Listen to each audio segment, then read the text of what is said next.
Day 2 of the 9th SBI Banking and Economics Conclave 2022. Now, over the last 8 years, this gathering has hosted some of the top minds and has really become sort of the benchmark for thought-provoking and innovative dialogue. Last evening, we had the privilege of hearing some very interesting ideas. We had Mr. Amitabh Kant, the G20 Sherpa for India in its presidency year, and he is betting big on the India growth story, as well as the potential that can come out of our country.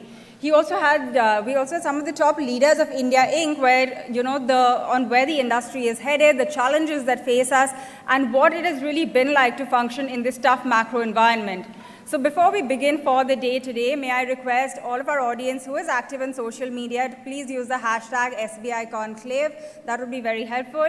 And like I said, we have lots lined up today. We will be focusing on several themes, including embracing ESG in the quest for a greener earth, the interplay of manufacturing and services, and making India ready for emerging challenges, as well as the evolving global environment. Now, to kickstart things on the second day of this conclave, let me first invite Mr. C.S. Sethi, who is currently heading International Banking, Global Markets, and the Technology Wings at the State Bank of India.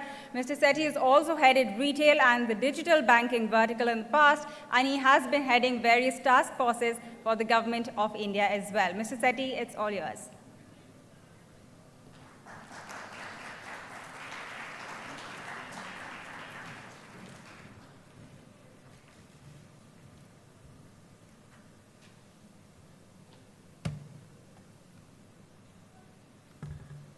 Good morning. I think I'm still warming up to the morning, I suppose. A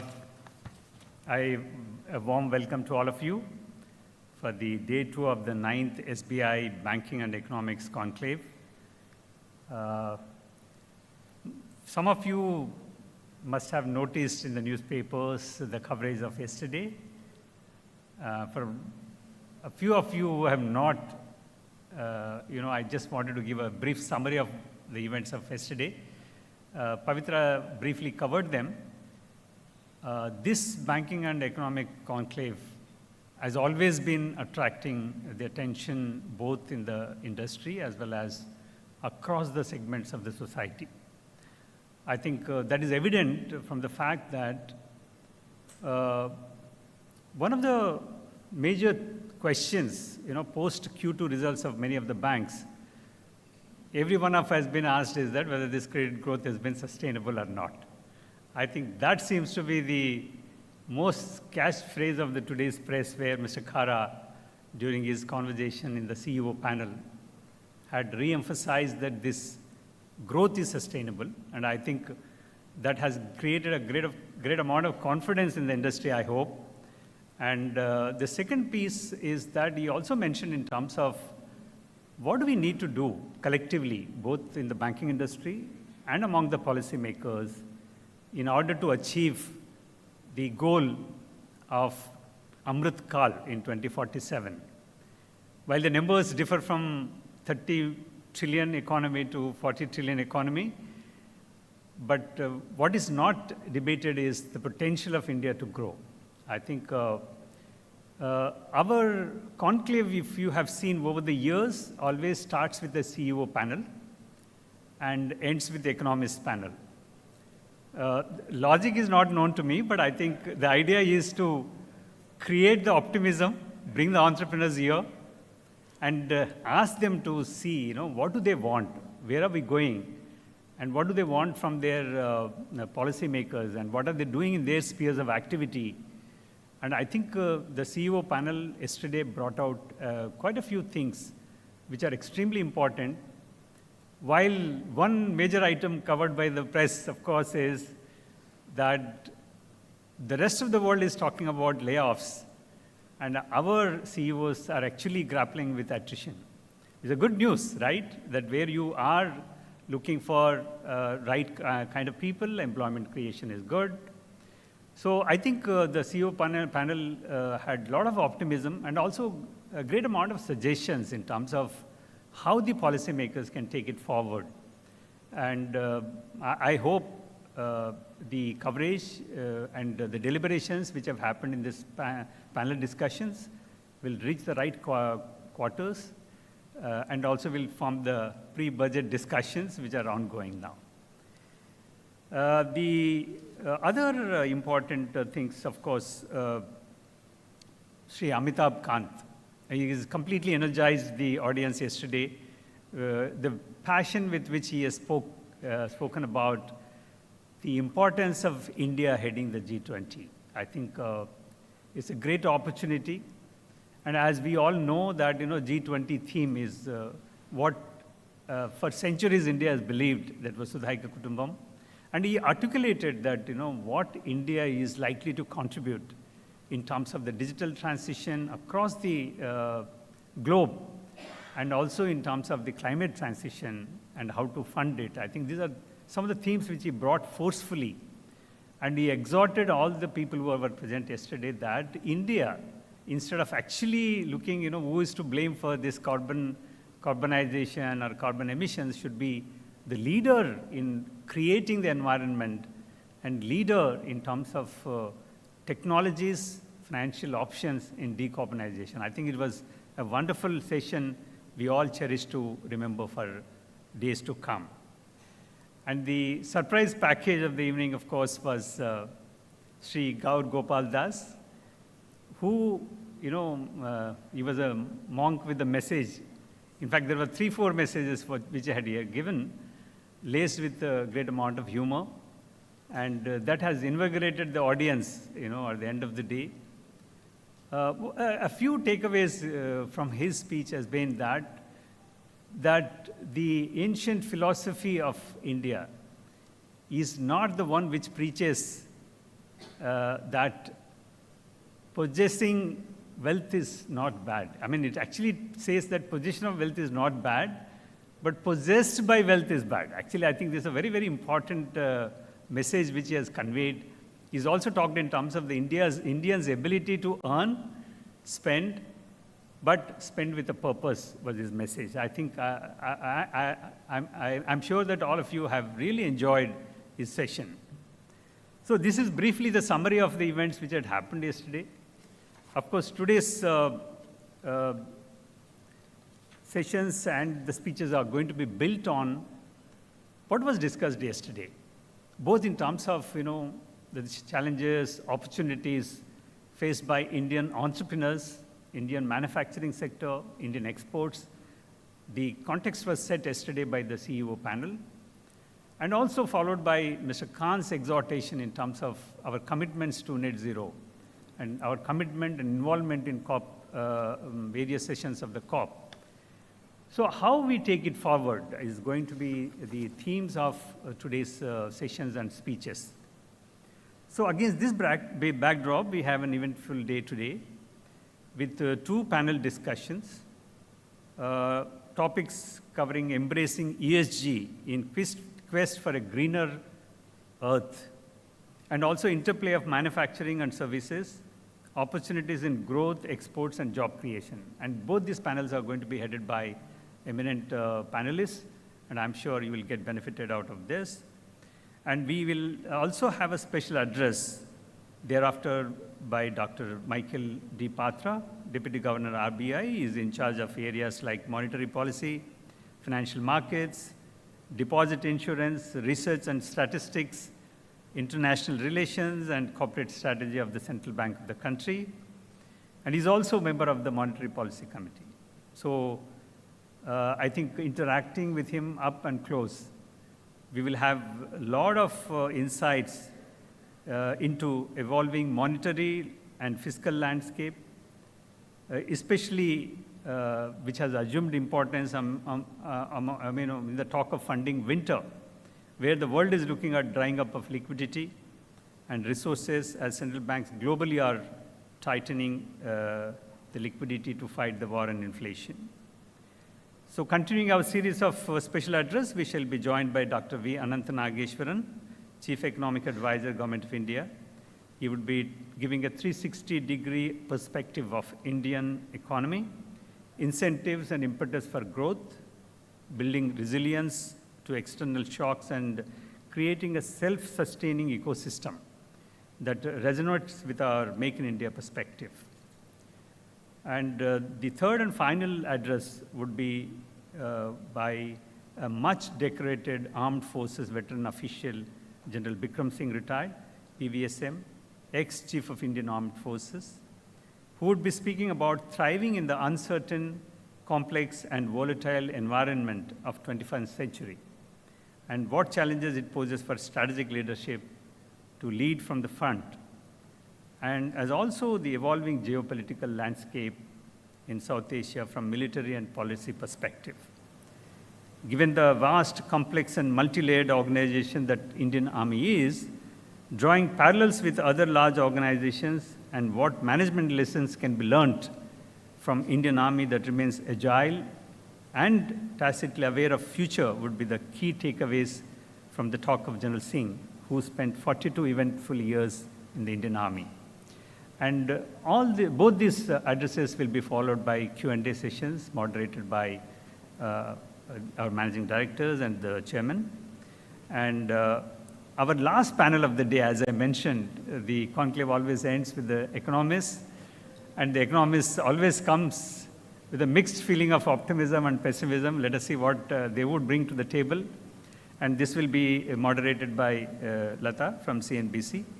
And I hope that you would be immensely benefited from the events of today and make this ninth session of Banking and Economic Conclave of SBI a grand success. Thank you.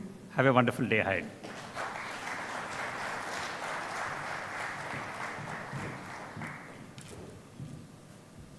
Thank you very much for that, Mr. Sethi. So clearly looks like we have a power-packed day ahead, and it sounds very exciting, all of the sessions that are planned. So let's kickstart the discussions.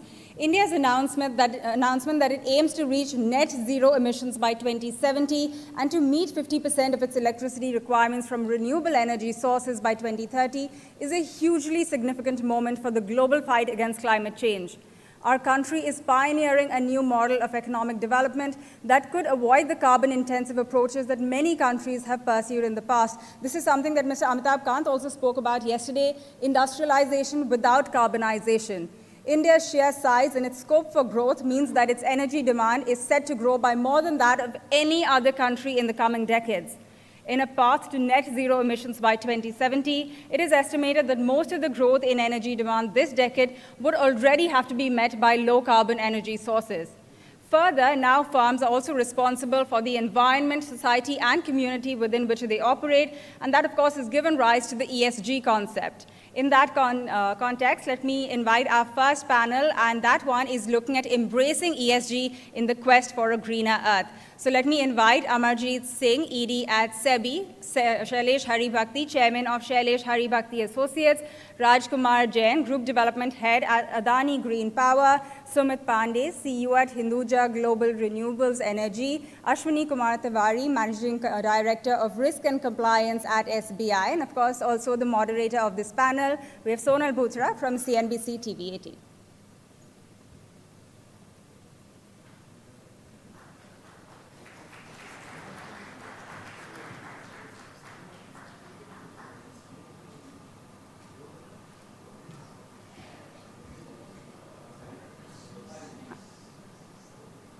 Mr. Swaminathan is also joining us, the MD, so please do come.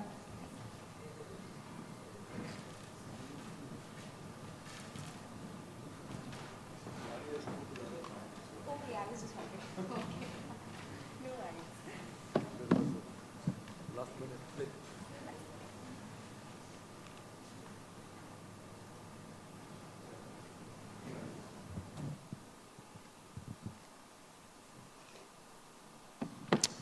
Good morning, everyone. It's a pleasure to be part of this panel. And climate change and ESG, it's not anymore, just another conversation. It's the conversation right now. We just saw COP27 ending last week. A lot of discussions. There was a loss and damage fund that was created. There is a lot of talk around climate finance as well. And of course, we've been talking about how India Inc. Is also working towards the idea of ESG. We are talking about decarbonization. So let's take this discussion forward, and we have some eminent guests with us on the panel today. Gentlemen, thank you so much for joining us. Mr. Haribhakti, let me start with you. You are basically a part of most of the listed companies on the board there as well. Across the board, we are talking about, this quest for achieving ESG. In that scenario, we have a lot of goals as well for India by 2030, by 2070. Tell us the challenges and opportunities that we are seeing here, how easy it would be or how difficult it would be to achieve that.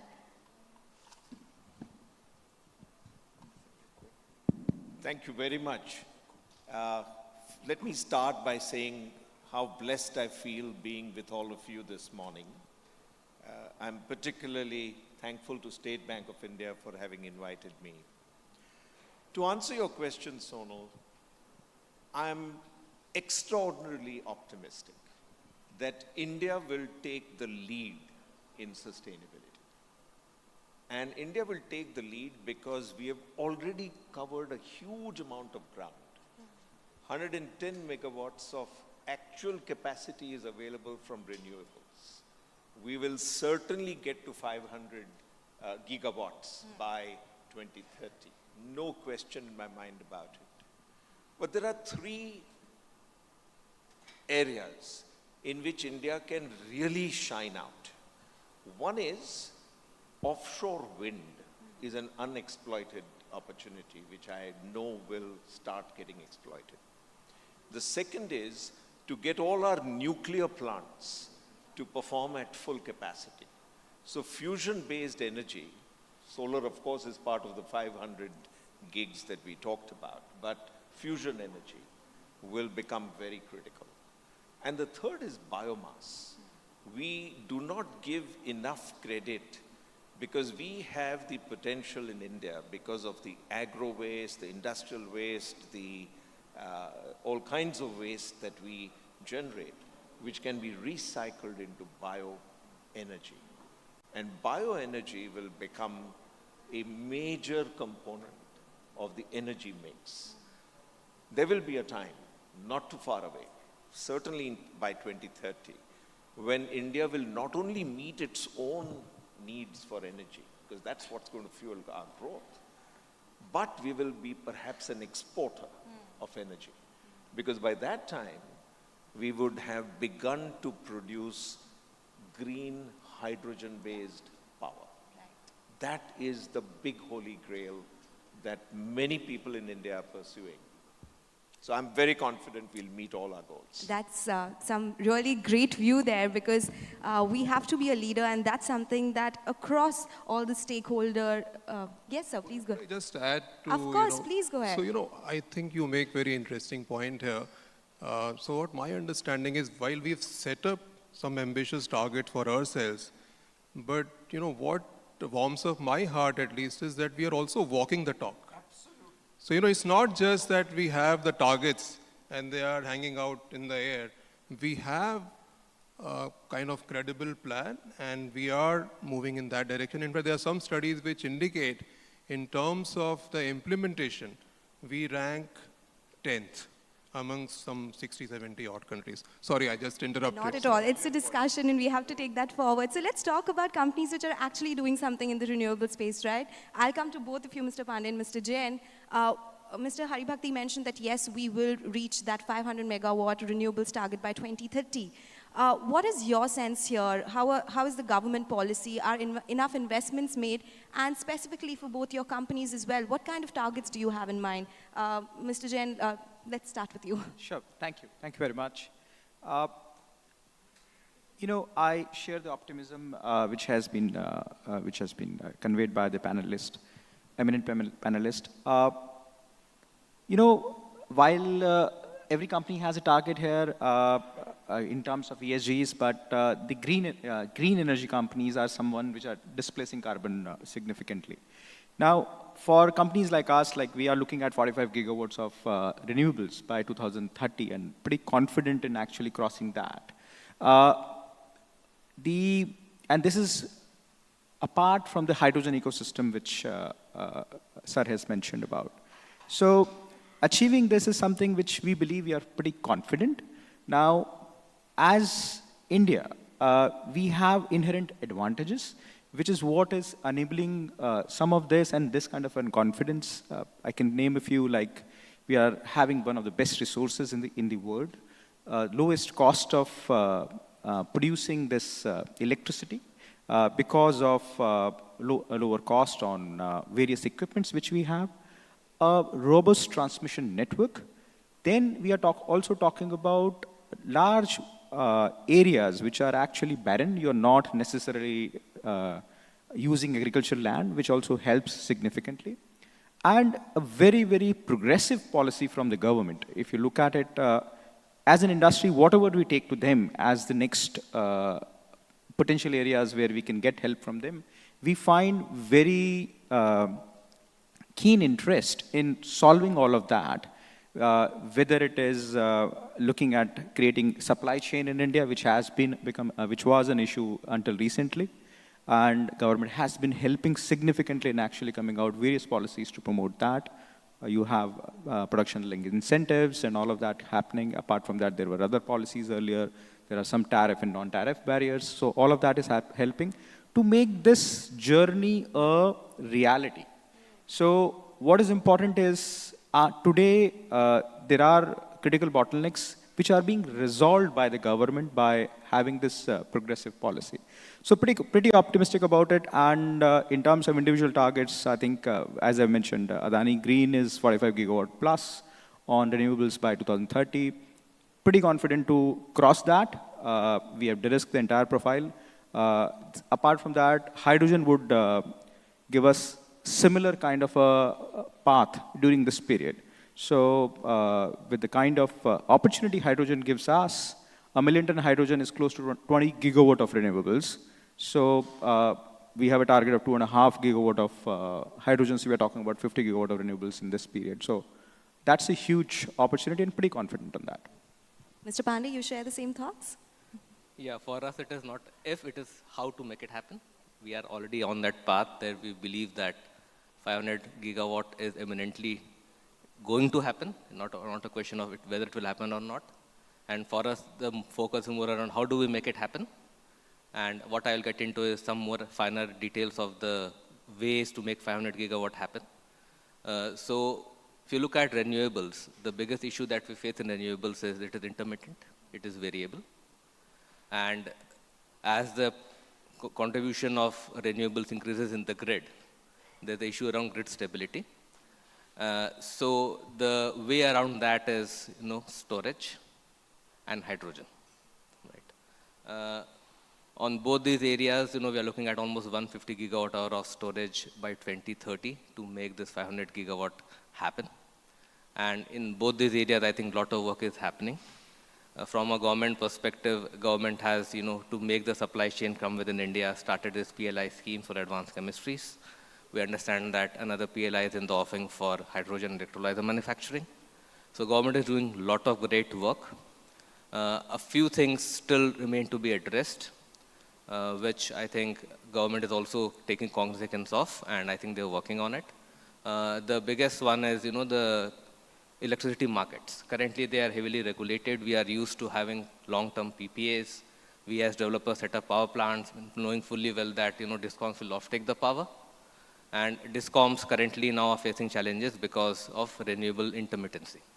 So while India has demand for power, but as you see, there is a lot of pushback from buying solar power currently. There are a lot of, bids that have been put in the market, but there are no off-takers for that.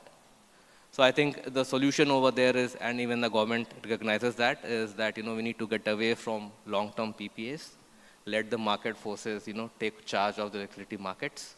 Let there be, short-term bilateral deals, exchanges. Let the battery capacities come up to supplement the renewables in the private sector, selling short-term. So the power market design is something that I think has to be relooked at, and the government has taken cognizance of that. In fact, if you look at the guidance from MNRE and SECI, they have very clearly laid out that long-term PPAs probably will be phased out in the coming future. So that is one critical aspect, is design of the power markets. The second one was around hydrogen. Given that we don't have gas, in the country. The Western world typically uses a combination of gas and renewables to keep the grid stable. We don't have gas, so we are currently using coal, but obviously that is not a sustainable solution. So I think the replacement is hydrogen. And everybody is very enthusiastic about hydrogen and the way it is going. The government has already taken out a policy around hydrogen. Currently, it is not economically viable. We all realize that. But the same was the story with mobiles, with solar. And I think that also will come in the short term. Okay, so a lot of ideas there. In that case, Mr. Swaminathan, let me come to you, because we are talking about big investments here. So far, India has been financing climate-related projects internally. We are talking about internal accruals. Of course, there's a lot of talk about climate finance. In that case, how do you see the banking space moving forward? What does green banking bring in terms of opportunities and challenges? Thank you, Sonal, for having me here. And for those of you in the audience who are wondering as to why Swaminathan came in when Mr. Tiwari's name was announced, you can blame it on Dr. Ghosh. He did a last-minute flip. He felt as head of corporate banking that I should be on this panel. We are happy to have you as well. So, thank you for having me here. Coming to your question, of course, green banking is something which the banking industry and then in general and then State Bank of India in particular is something which was embraced by us many years ago. And even before the ESG became a fashionable term, State Bank was a pioneer in terms of having a green banking wing within our credit policy and procedures to encourage and incentivize initiatives, entrepreneurial initiatives that are contributing towards either reduction of emissions or in terms of providing substitutes. So we have gone pretty strong in terms of the policy framework at this point in time. We have put enablers in place to ensure that the entrepreneurial initiatives that are taken to achieve the goals that have been undertaken by this country, whether it is 2030 or 2070 kind of milestones, we are working pretty actively on that. And we have also developed, apart from putting a policy framework in place to handle the climate change and the impact of that, and also to handle the transition risk that our corporates as well as the banking industry will face, we have also now developed models in terms of rating the clients who bank with us in terms of their ESG rating. There are, of course, global ratings that are available. And SBI in itself has moved up in less than 2 years' time from a BB to a single A, is a transition that we have made from 2019 and as of now. And apart from that, we have also kept a rating model now, which is used as an informational tool at this point in time to know where the corporates stand, the corporates that we support as to where do they stand, so that is helpful in terms of decision making for the credit committees as to whether we should support a project or not support a project, or in case if the project is contributing substantially in helping the country achieve the desired goals, how do we incentivize them? Is something which we are internalizing at this point in time. But of course, I must add here that it is not yet a tool for the underwriting decision as such, because this is a path, the whole space is evolving, and we all need time to migrate to the standards that are expected of us. So that being the case, it's more in terms of a developmental model at this point in time, where we would love to see this coming into action and playing an active role in credit underwritings. Maybe 2 to 3 years from now, probably we should be in a position like SBI as well has brought the disclosure guidelines at this point in time. So this is helping us. So we are using this model for the listed entities at this point in time, because enabled by the SBI's disclosure, it helps us to put our framework in place to assess the status of each of the corporate. But net, hearing from what my fellow panelists mentioned, on the one side, it could appear to be a challenge, but all of us together are seeing this as an opportunity in which we can participate and support such of those initiatives which can help achieve the undertakings that we have given in the global forums.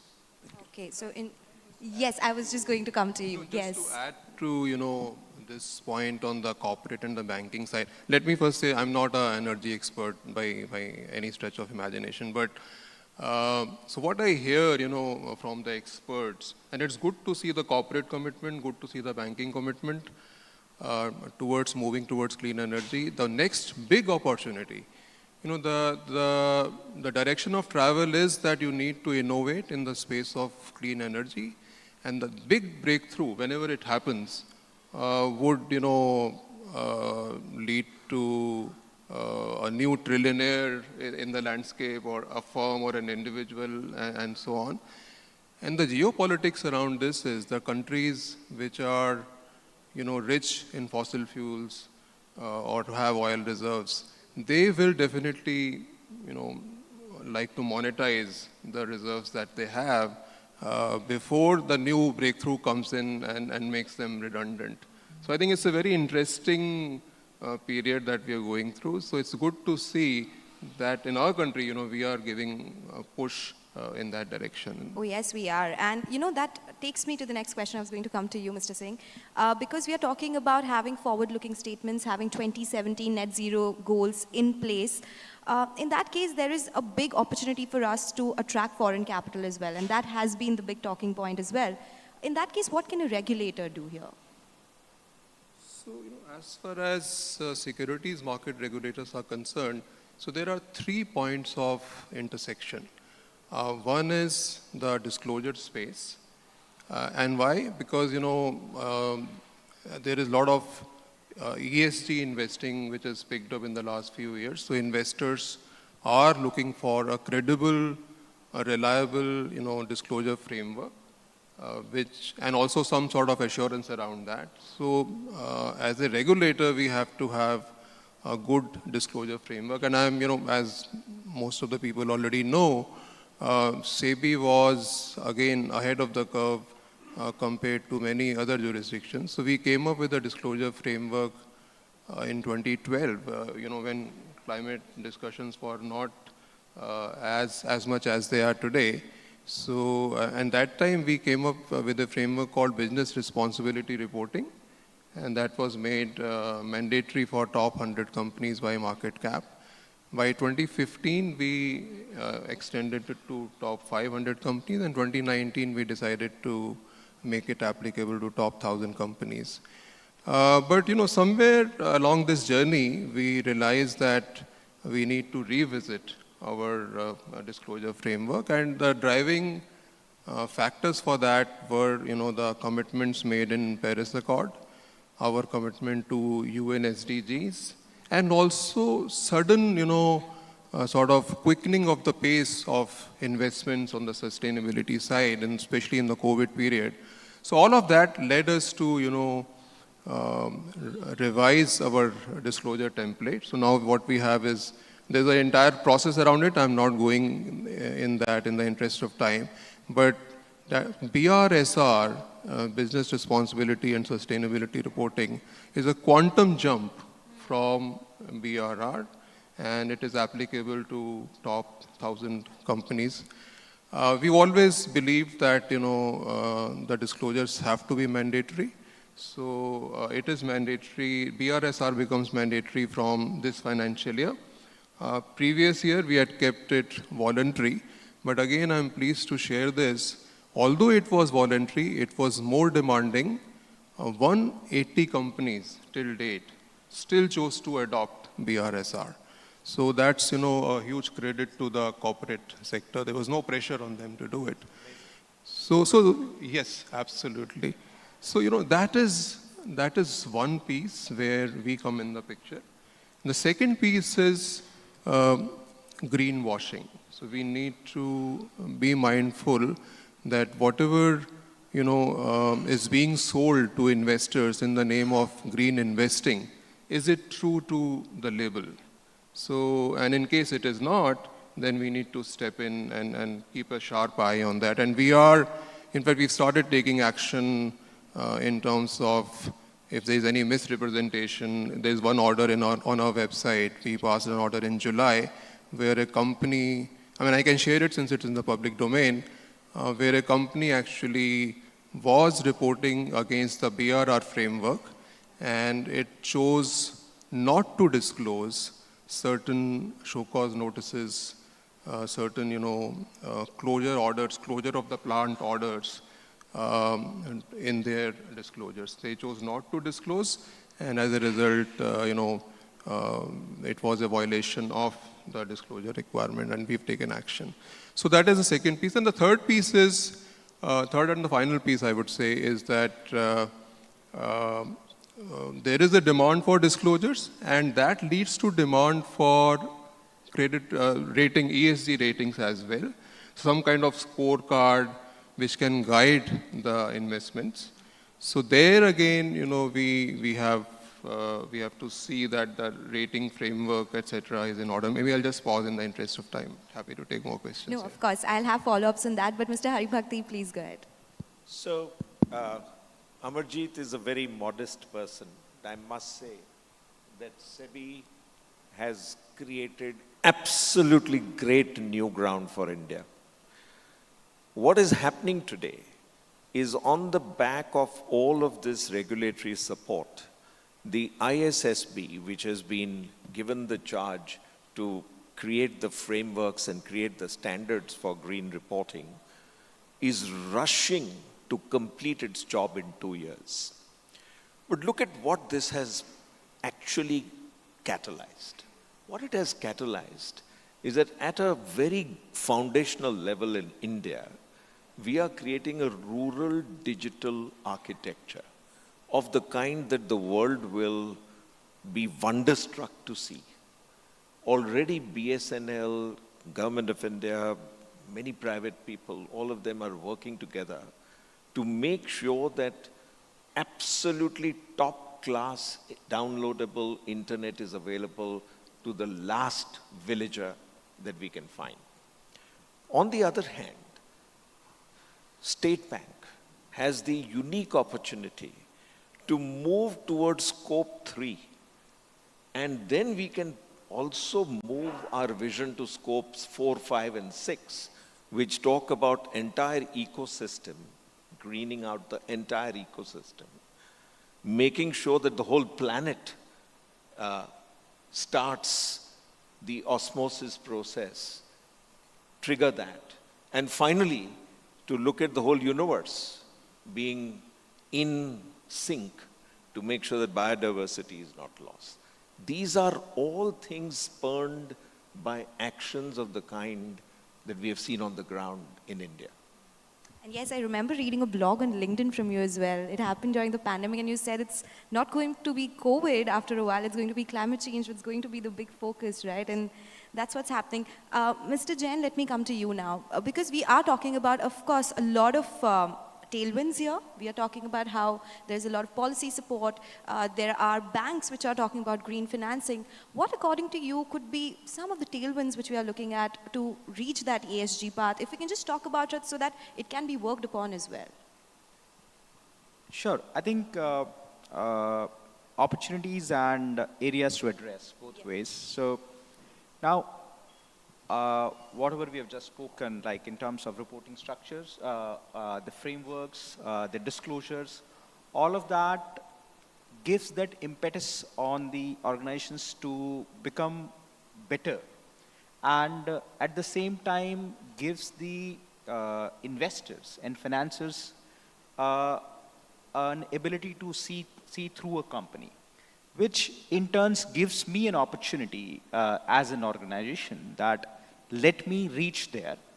It also creates the demand for that ESG adoption.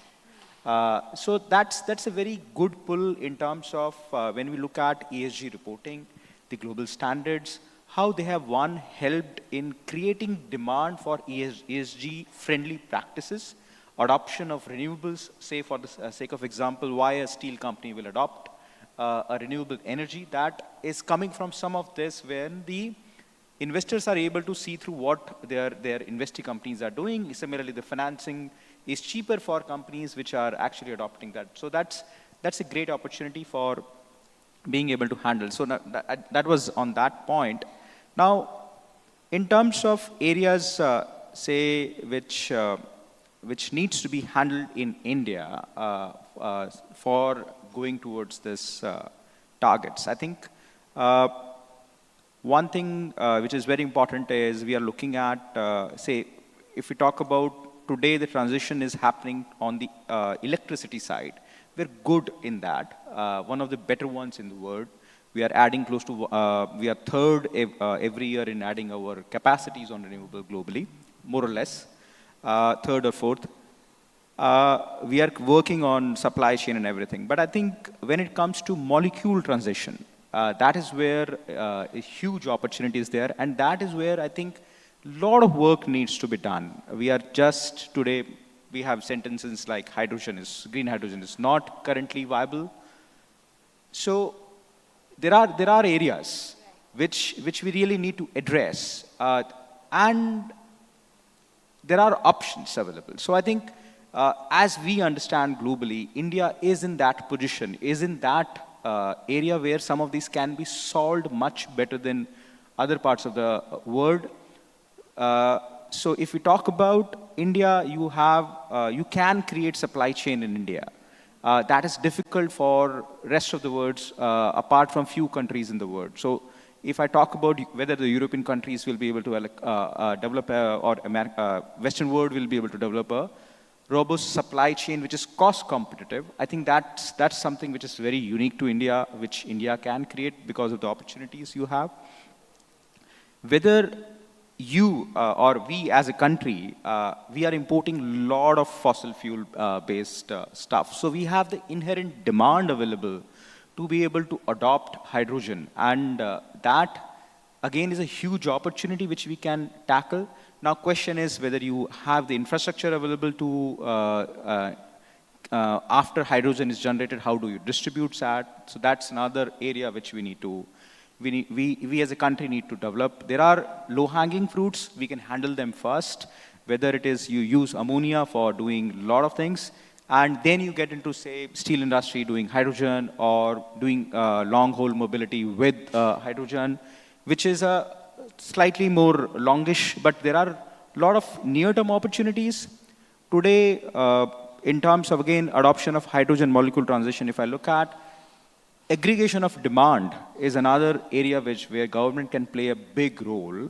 I can set up a 1 million-ton hydrogen plant, but if I really need to supply in India, I need a very good clarity on how am I going to supply. Easier option for me, if you ask me, is to export. But that does not lead to a lot of decarbonization in India. So I think there are a lot of areas where government is proactively working with they are taking industry's feedback and doing that. Another thing which my friend has talked about, intermittency on the issue. And that's a very pertinent issue. All government agencies, whether it is CA, whether the various other NEPs and all of that, everything tries to address that intermittency issue. And I think given the geography of India, while I think batteries is something which is being done globally, for India, it's a question of how costly is that, when can you adopt, and how much can you adopt. There are tenders which are coming in for adoption of batteries, but one thing which can really do wonders for India is pump storage and adoption of more hydrogen.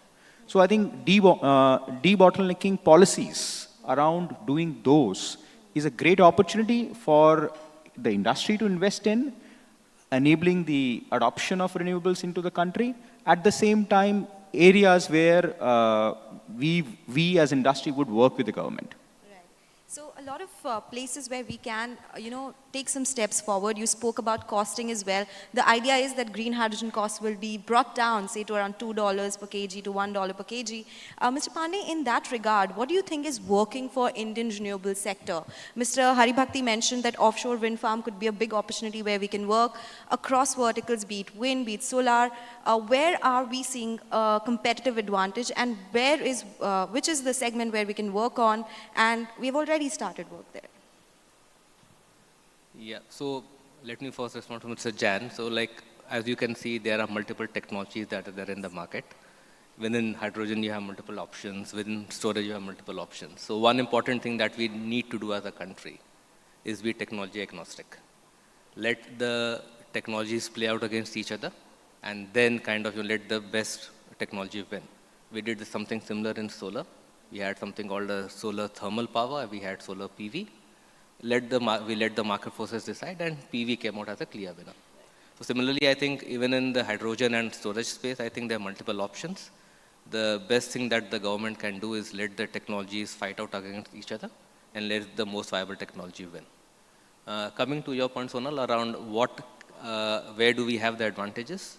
One area where we clearly have an advantage is solar. We are blessed with a wonderful solar radiation, and I think we are already leveraging that to the fullest extent. The second where I think a lot of action is possible is hydrogen. Simply because we have a double imperative on hydrogen, given that we don't have gas and we are importing fossils. If we can make hydrogen viable and sustainable, then I think we have a strategic win, and obviously sustainability wins. So I think a lot of impetus, a lot of focus is there from the government and the industry on hydrogen. As you can see, my friend is going gaga over hydrogen. So are all of us.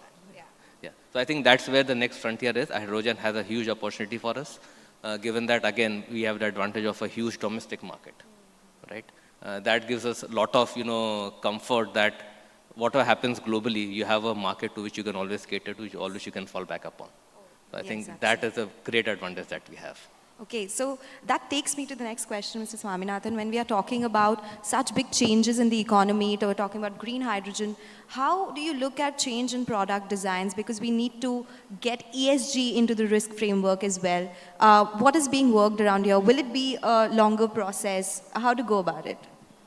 Yeah, that's a good question. Essentially, because to migrate ourselves to that level of standards, of course, I would like to borrow from what Chairman Mr. Kara has been advocating both internally and externally, is in terms of for this framework to become something that we can practice, that we would need a lot of documentation, verification, and certification. So that's something which will have to come into play as part of what we do, because there are a lot of disjointed efforts that keeps happening when an initiative of this nature comes. But if we have got to really look at our own processes and then determine as to what changes that we'll have to bring in if we have got to achieve the desired outcome. What is important is in terms of documenting the efforts and also reorienting some of our processes in a manner in which we are able to leave a clear trail in terms of that our journey towards the destination of whatever goals that we would like to achieve. I think the corporates are certainly working on it, the regulators are onto it. And as banking community, we are providing thought leadership. We are part of the panels that keep working on these areas, both with the regulators and with the industries. And I'm sure that as things progress, we will reach a stage where we will be able to clearly determine the actionables in that manner. So in each of the, well, of course, as fellow panelists said, in each of the industry, there are tremendous opportunities that are available, but working towards them, encashing on those opportunities and achieving the desired goal is something which will require a certain amount of hard work in terms of the way in which we document and reorient our processes. That's what we should work on. Yes, please go ahead. So may I take this opportunity to request Government of India to please consider extremely high capex related actions are now called for to do carbon capture, carbon sequestration, and conversion of carbon to energy. All these three are ultra high capex oriented. So is there a way to incentivize that? Is the question which Mr. Sethi mentioned, the budget is around, so here is the time to make that as a request to Government of India. The other thing is the carbon offset mechanism, particularly as it pertains to afforestation. So if a framework can be established because today we are confused about carbon credits, we are confused about the market for them and all of that. So even if an Indian market is created for offsets in a way that afforestation can take off, that would be something that the budget can make a big move on this for. Yes, they did talk something about in the electricity amendment bill as well, something related to carbon credits, but of course, that needs to be taken forward as well. Mr. Singh, you briefly mentioned greenwashing, because in an era where everyone's talking about climate change, we are seeing a lot of, products or a lot of services being sold as green services, green products. It has created a big market, but in a lot of ways, it is not the right way to do it as well, greenwashing. How do we plan to fight that particular problem? You briefly mentioned it, a company doing that as well, but more steps that the regulator is thinking of bringing in here? Yeah, so that's a great question, and it's being hotly debated in various investment circles also. So the point is, is there, as I said earlier, is whatever you are selling in the name of a green product, is it true to its label? So that's the key question. Now, the answer to that would lie in how credible is your disclosure framework, right? And then some sort of assurance. So as of now, our BRSR framework talks about assurance, but in a very limited manner. It says that on the certain environmental related disclosures, there is a question in the template. Do you have you got these disclosures audited or assured by any third party? Of course, I mean, there's a difference between audited and assurance, but let's not go into that. But it leaves it at that. It's just a yes or no answer. So now we are, in terms of our next piece of work, we are looking at, can we mandate assurance around certain essential disclosures? So that's the next phase of work that we are engaging in. So that is one. Plus, we'll have to keep at some stage. See, this is, it's a journey. Let me put it that way. So it's a huge transition from BRR to BRSR, right? And it's a big change. So we want this new template first to set in, and then start looking at it critically in terms of, was there any misstatement, was there any, let me give you another example. So for example, we saw in the last few years, we have about 12 mutual fund schemes which are selling ESG schemes, right? So, and 10 or 9 out of these 12 schemes came up only in the last 2 to 3 years. So considering the appetite for such investing in India, although it is nowhere compared to what it is in Europe, I think the fund houses launched those schemes. So we've told the Association of Mutual Funds of India also to look into, when you say it's a ESG scheme, is it really a ESG scheme, and have some norms around it. So we need to address it at multiple levels. We have to address it at the industry level. Industry bodies have to look at it, regulators have to look at it, and bring in more structural changes, in terms of assurance requirements, etc., to deal with it. But it's a huge concern. Yes, change is the only thing that's constant, right? So we need to keep changing there. Mr. Haribhakti, you briefly mentioned in your opening remarks as well about bioenergy.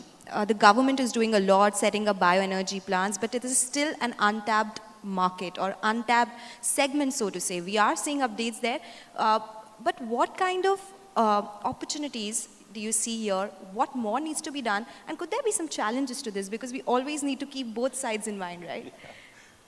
No, so let me give you a stark example. India has over 500 sugar plants. If simply bagasse-based cogen is done by these all 500 sugar mills, you could have a major dent on their utilization of fossil fuel power. So that's just one stark opportunity sitting right there. But biofuel has many other great opportunities. For example, in burning municipal waste in cement and steel kilns, it is an idea whose time has come. I'm shocked that municipal organizations across the country are not reaching out and making sure that this happens. We have no landfill space left. If you go to the landfills around Mumbai, you can't breathe.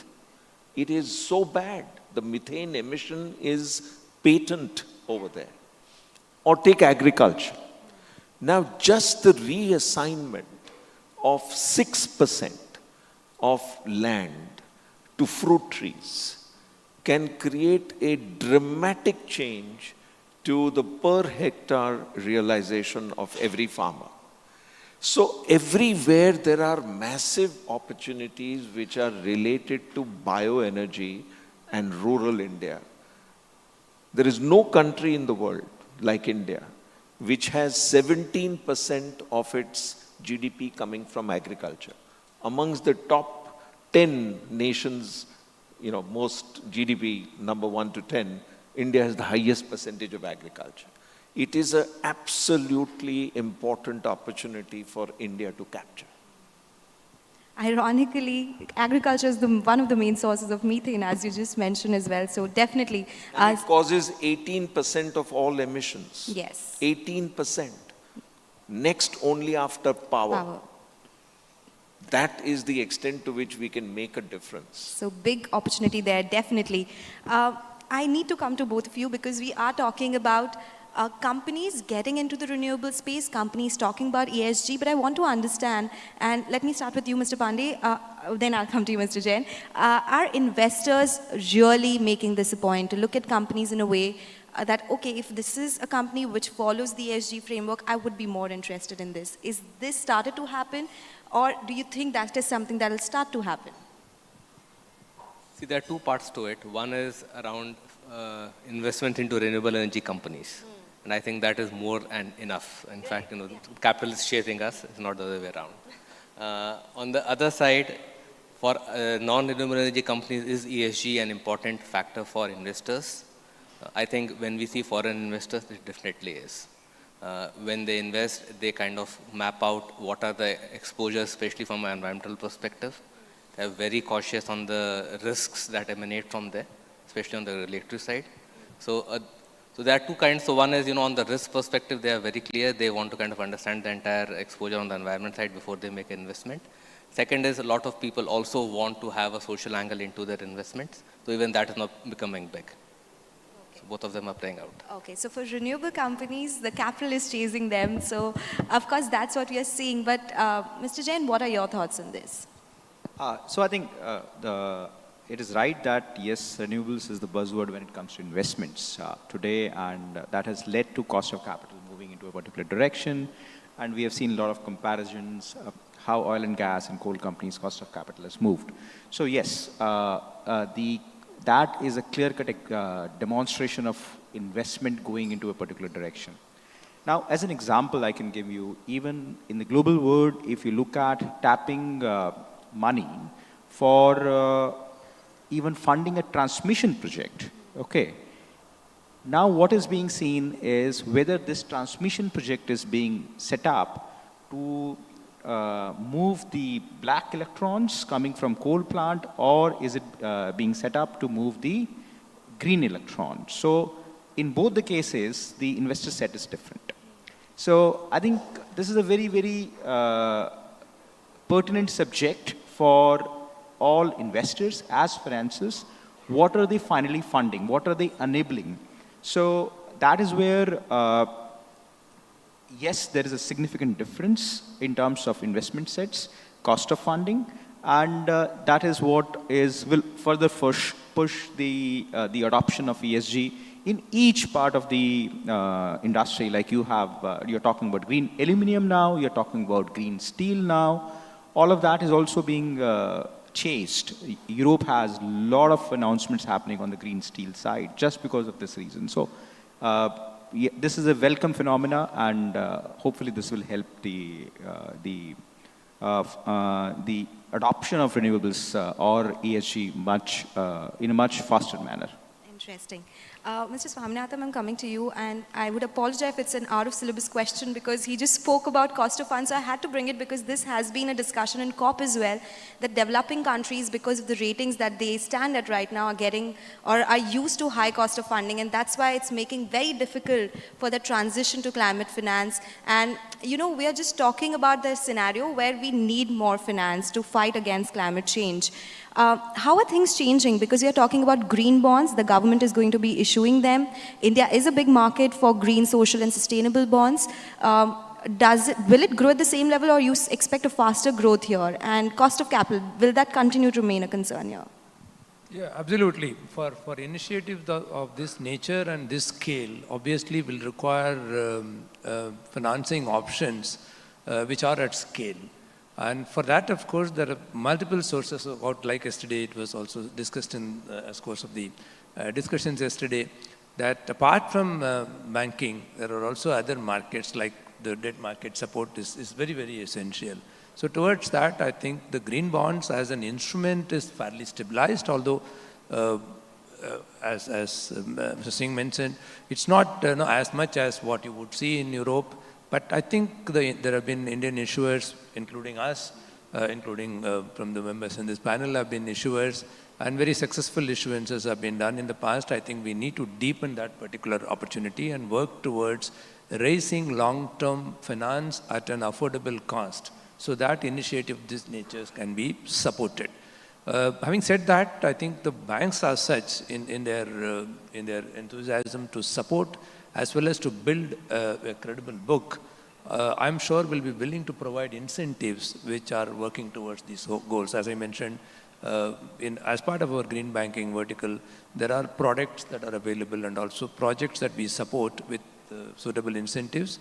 While of course we may not yet be able to disincentivize people who don't contribute because of the kind of market dynamics that operate, but at least we are working towards providing incentives. And I think to that extent, to some extent, maybe a cross-subsidization probably might be taking place. But what you said holds true, that one is finance at scale will be necessary, and then it must be at an affordable cost. That can happen if only we deepen the market, work on more instruments, and encourage the issuers, and also develop an investor community which continues to have sustained interest with appropriate incentives. I think it's a kind of combination in which the regulators, the issuers, the corporates will have to work together. Yeah. But at this point in time, there's a great amount of awareness and synergy that's happening, maybe the results of which could take some time to materialize, but at least directionally, I think all of us are working towards deepening this particular market to ensure that sustainable finance at an affordable cost is available for any good project that will come towards supporting the goals that we have set for ourselves. Thank you. Yes, please go ahead. Mr. Yeah. Okay. So I just want to say a little bit of a naughty thing in a state bank forum. We are so focused on green finance. I've just written an article, hopefully it will appear very soon, which talks about what we need to transform is decarbonization. We don't need to get more green finance. We need to make everything that is financeable green. That is the transition that we need to achieve. People should not be coming up with thoughts which are non-green. And therefore, the whole adjective of green will lose meaning. And that's the world that perhaps we need to work towards. So, sir, with your permission, that's the lead that State Bank can take. All finance will be green. Interesting there. So that kind of makes my remark somewhat redundant, I would say. No, I was quite tempted to, talk about a little bit, very briefly, about the green bond framework which SEBI has. So this has been there since 2017, and there has been some fundraising around that, but I think this is underutilized to my mind, and we just came out with a consultation paper in case industry wants, any further changes in the framework that we have. So please feel free to reach out and let us know. So, but as Mr. Hari Bhakti said, this becomes a little redundant, So start financing projects to make them green instead of calling it green financing. Just a note for our audience as well. After this panel discussion, please feel free to take up some questions if there are any with our esteemed panelists. Of course, I'll come to you, sir, in say 5 minutes for that. Last question and closing remarks from all of you is what I would request. Starting with you, Mr. Singh, you spoke about the green bond market or the green framework that we are talking about. The other framework, of course, is reporting that you also, of course, spoke about that there's a big shift there. Apart from that, is there anything the regulator is watching out for, or the companies in general need to be aware of? Anything in terms of your closing comments? So I would say an area which I very briefly touched upon, and that is still in the works, it is still work in progress, is the ESG ratings. So, there's a demand for ESG ratings, but then, so some quick studies have shown that there is no correlation between the ratings which are given by different raters for the same product. There is a lack of adequate transparency around the rating methodology, the rating framework. So I think all those areas are very, very important. So we are, again, we have a ESG advisory committee which is helping us deal with these issues. So we'll come up with some framework around that. Okay, point taken, and we'll follow up with that, Mr. Haribhakti. So there is perhaps a need for a RegTech initiative to make sure that greenwashing simply never happens. Because today it is possible to switch out of data entry and move into data capture across entire ecosystems. And if we can apply machine learning, AI, blockchain, and combined RegTech with it, then you take all the fantastic regulations of SEBI, Reserve Bank of India, PFRDA, IRDA, and backtrack them into the way people operate, then you would not have the instances of greenwashing or fraudulent reporting or inappropriate reporting. I see that as a big opportunity. So sorry. please So go just ahead. to kind of, since you said RegTech, so I'm kind of provoked. So it's definitely, it should be the long-term goal. So what we are doing is we are trying to see that BRSR reporting also happens through technologies, to begin with XBRL. But having said that, so just to give you one or two anecdotes around the world. So in US last year, they took action against a Brazilian company which was in the business of building dams. And they said they are ESG compliant, all environmental related issues have been taken care, etc. But one of the dams collapsed and 270 people died. Plus there was a huge environmental harm. So action was taken, and it was clearly, misleading in the name of ESG investing. Another example, early this year, sometime in the month of May, again it's all public information. In Germany, German police raided, I should not perhaps name, although it is all in public domain, a big, bank and its associate, which was actually, not following the right ESG investing norms. And the funny thing was, the ESG chief, the lady who was there in the company, she whistled the, she blew the whistle actually, and she was kicked out. And, she was made to resign earlier, and she blew the whistle, and that's how police got to, and it was huge. It made big international news. So I guess those kind of incidents will keep happening despite technology, despite whatever we do. So that's our job. We have to be. वो चलता रहेगा. So can't help that. Okay, with that, Mr. Jain. Yeah, sure. So I think one more thing when it comes to probably reporting, if that's what we are looking at. So, you see a lot of sustainability reports, you see some of this. There is a requirement of a particular standard which someone adopts. How true or how wrong is that? How methodological is the calculations which someone is doing? Say for a renewables company, am I adopting a 0.79 as a factor for avoidance of carbon, or I am adopting some other standard? Europe is different, India is different. All those nuances are there. And beyond that, there is multiple other reporting which a company would do. Somewhere, I think, where is the torch? What I should report, not yes and no, not how much I have achieved, but what I'm supposed to reach is something again which will help not only the people who needs to achieve that. I can decide I will be single-use plastic free, I'll be deciding net zero on the wastewater or whatever, but that's our more self-defined objectives which I am chasing, which are good, but where is the ideal for me? So I think that's another thing which, as we move forward, will come in and will then guide some of these things towards potentially what we want to achieve jointly. So I think that's another thing which we need to move as we move forward. And I'm sure there are a lot of effort which has happened on that, but still a lot of reportings which you see are just, okay, I have done this.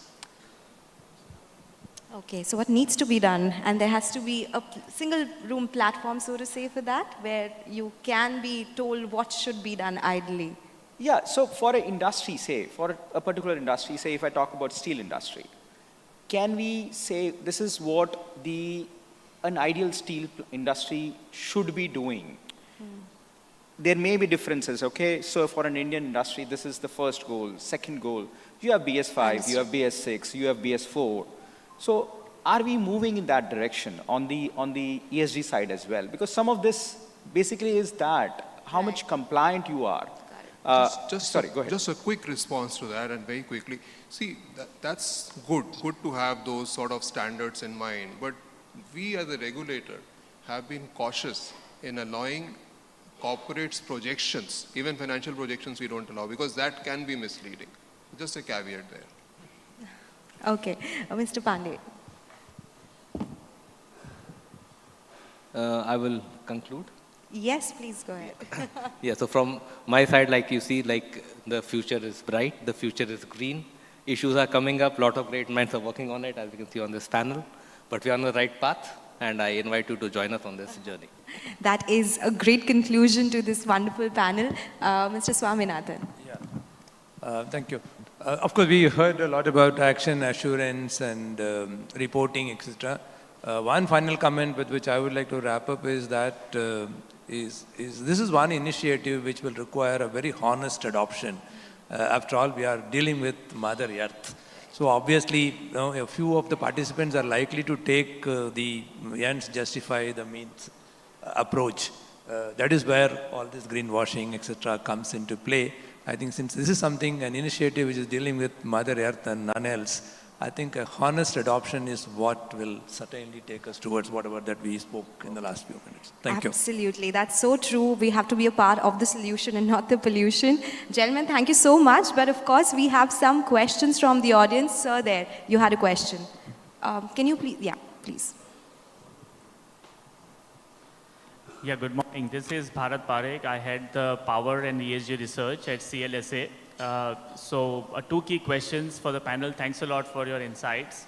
The first and foremost, the key issue which we face from the foreign investors in India is they actually need Indian taxonomy, right? Because the global taxonomies are based on target sets on absolute emission reduction. And 2070 is away, but 2030, 40, 50 is emission intensity reduction targets. So for bankers to finance this transition and not really cause disruption, what India needs is actually a taxonomy so the bankers are very clear till when are they financing fossil, and after that sort of the tap closes. So any update on that? And as Harish Bhakti sir rightly said, that you can still have fossil, but with green tone in terms of carbon capture, which can actually lead to green molecules of green methanol and everything else which can happen with the green hydrogen, right? So I think in India, we need to have Indian solution to this global problem. So any update on this taxonomy, which is very, very urgently required?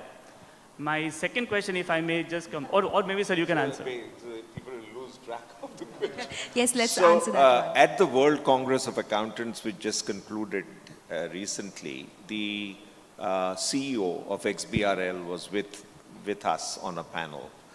And what he told me was extremely germane to what you're saying. They are in extensive discussions with ISSB. They are meeting every week to make sure that the global common XBRL type taxonomy emerges. what is happening for the first time is that there is convergence around taxonomy, around framework, around standards and all of that. And that's going to create the enabling environment for international organizations to report comfortably using the same taxonomy across the globe. But it's just so fresh in my mind, so I said I'll share it with you. He was sitting right next to me, and I know that he sincerely meant that huge amount of work is happening in XBRL with the regulatory environment. 200 countries are ready to adopt. So just to add to this, so a single globally acceptable taxonomy is an ideal world scenario. So we have a two-pronged approach. So if you want to be in the global capital markets and raise funds, so I guess you will have to be aligned to the global standards. So that is one piece, right? Second piece is you are not in the global capital markets, you are in the domestic markets. You really don't need very complex kind of disclosure frameworks. So there, you could have something what you alluded to, something which is adapted to the Indian realities. So that's two-pronged approach which we have in mind. Sure, because sir, the key issue is that the global rating agencies are painting the whole world with the same brush, and trying to compare Iberdrola with NTPC probably won't take us anywhere, because we still have energy security as the top goal. And the reason why India doesn't have energy crisis, which the world is facing right now, is thanks to our energy transition and not disruption. So that's why Indian taxonomy will help investors and bankers, more importantly, to be clear in terms of what we are financing. The second is the view on the short-term PPAs. Will bankers finance renewable short-term PPA in a market which has got such a huge disruption? And today maybe tariffs are 2.5. If green hydrogen has to be $1, tariffs will be close to 1.5. What happens after 7 years? Again, we will have stranded projects or not. That's the sort of a key question to debate, probably at some point in time. And lastly, as we have SEBI on the panel, if I may request, that on ESG score particularly, sir, many of the Indian companies have done fantastic work on E and S. But unfortunately, government companies who have done great work on E and S are struggling because of G, and that's independent director part. So we may give exemptions or something, but I think COVID is behind us, sir. And I think if something can be done around it, it will do wonders to the ratings of NTPCs, Power Grids, and IOCs of the world, who have done fantastic job, but are not getting the right ESG score because of independent director. So that's the flag which I wanted to give. For short-term PPA, any view will be helpful. Thank you, sir.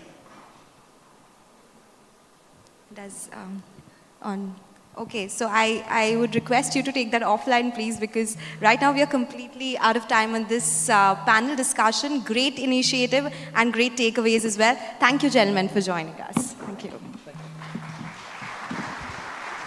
Thank you, gentlemen. Thank you, Sonal, for that extremely enriching conversation on our most pressing topic at this time. I request everyone to please stay on stage for just a moment longer, and if I can invite the chairman, Mr. Khara, to please come and give away the mementos.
All right, with that session, we now move on to a very special address that we have lined up with Dr. Michael Patra. He's Deputy Governor at the Reserve Bank of India. He is responsible for monetary policy, financial markets, deposit insurance, research and statistics, international relations, and corporate strategy at the Reserve Bank. Dr. Patra, I invite you to please come on stage for this address.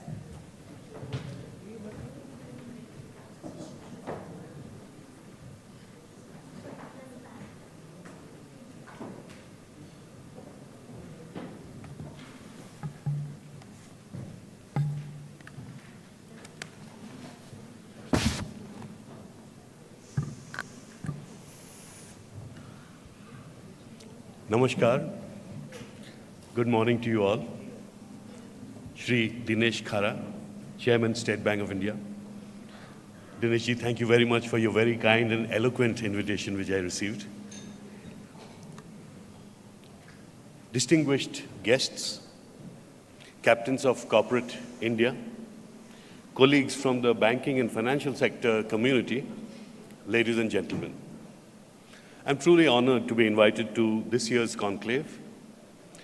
In a short span of 8 years, the SBI Banking and Economics Conclave has emerged as an important platform of eminence and relevance for deliberating on issues shaping the banking system and more broadly, India's financial sector. Before I go further, I would like to thank Dr. Shaumakanti Ghosh, there he is, for his gentle perseverance in ensuring my participation. Shaumo is one of RBI's trusted policy advisors. He speaks to us on his views on the economy before every policy. This year, the backdrop for the conclave is, to say the least, daunting. Across the world, monetary policy authorities are engaged in the most aggressive and perhaps synchronized tightening in decades. They are resolute in their determination to put the genie of inflation back into the bottle. 75 seems to be the new 25. Their stances and forward guidance sound like shrill calls of birds of prey. Financial markets are awash with surges of volatility. Incoming data either trigger risk-off stampedes or relief rallies. Globally, a widespread fear is that the forceful monetary tightening will precipitate a hard landing, which is a recession or perhaps several recessions. Geopolitical strife with no end in sight, centrifugal forces threatening to tear apart the unifying influence of global integration, and financial fragmentation are the new forces that seem to be chiseling the evolving global economic outlook. I thought I would take this opportunity to step back from this heat and the flying debris that is now associated with the outcomes of monetary policy. Instead, I thought I would slip backstage and peer into what goes underneath these outcomes. Perhaps this may help to understand the outcomes a little better. Perhaps it will enable a more compassionate view of the people who are involved in the making of monetary policy, their trials and tribulations. Monetary policy, by its very nature, is a very technical area of economic policy making. It is suffused with substantial inherent uncertainty. And this uncertainty is primarily created by the need for policymakers to guess the future. Just to give you a sense of what I'm talking about, monetary policy has to be forward-looking. And that is because when a policy rate is changed, it takes quite a while before it reaches lending rates and aggregate demand in the economy. There are many slippages in the transmission of these rates. So monetary policy to be effective needs to take into account these lags. Hence, monetary policy can only target future inflation, not yesterday's inflation. Anyways, the subject is viewed as a specialist or a niche subject, perhaps intelligible only to the specialists. My own experience with soiling my hands in this area is that all this is overstated. Undoubtedly, monetary policy makers today are treated like film stars. The public is constantly trying to second-guess their likely moves. For this purpose, analysts pore over millions of data points in search of patterns of behavior.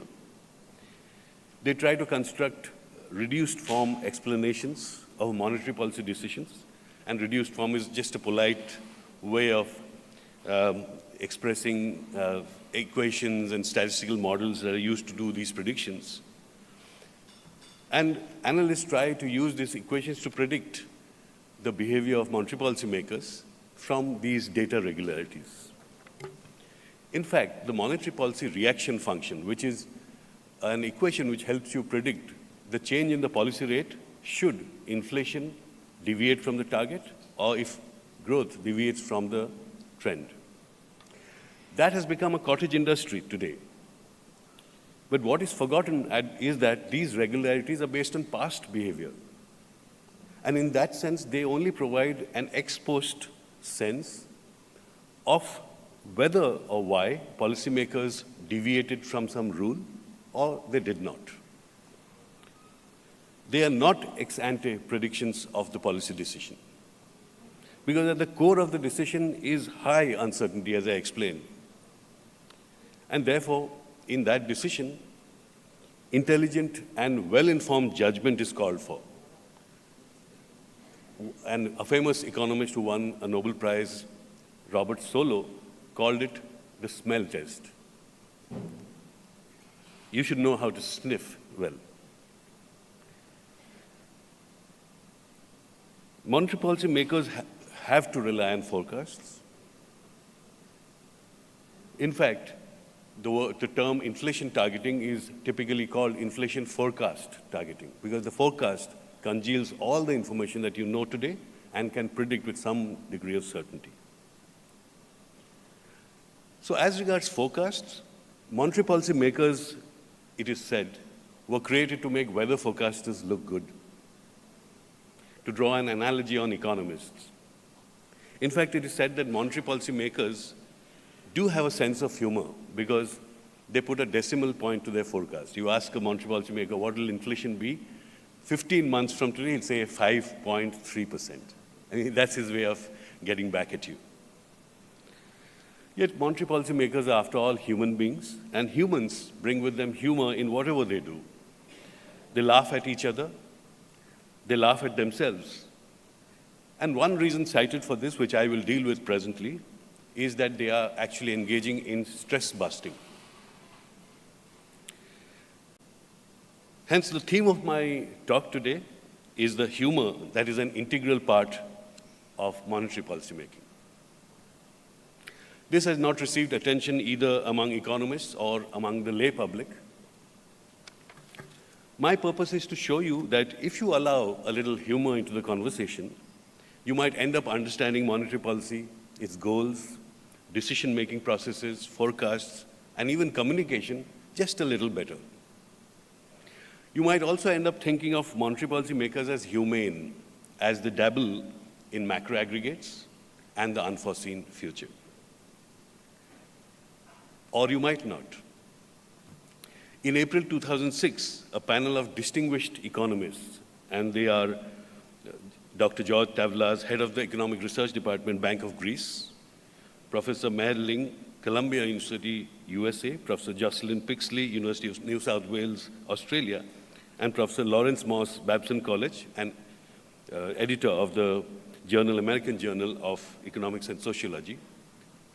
They were the panel, and they were asked to discuss the linkages between monetary policy and the personality of the central banker of the nation.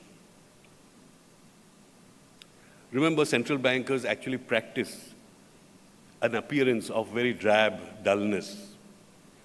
which they believe conveys a sense of monetary stability. So the specific question that the panel was asked was, what if the leader of the central bank told hilarious jokes and performed card tricks? I'm not bluffing.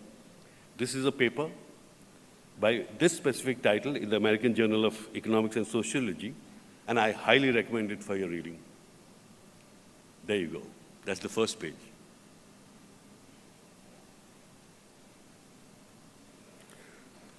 The panel was not amused. One of the members of the panel concluded that demeanor has no role in the practice of central banking aimed at price stability. Another opined that in the world of central banking and its interface with financial markets, opacity has value. A third member was of the view that central bankers should uphold a solid reputation for sobriety.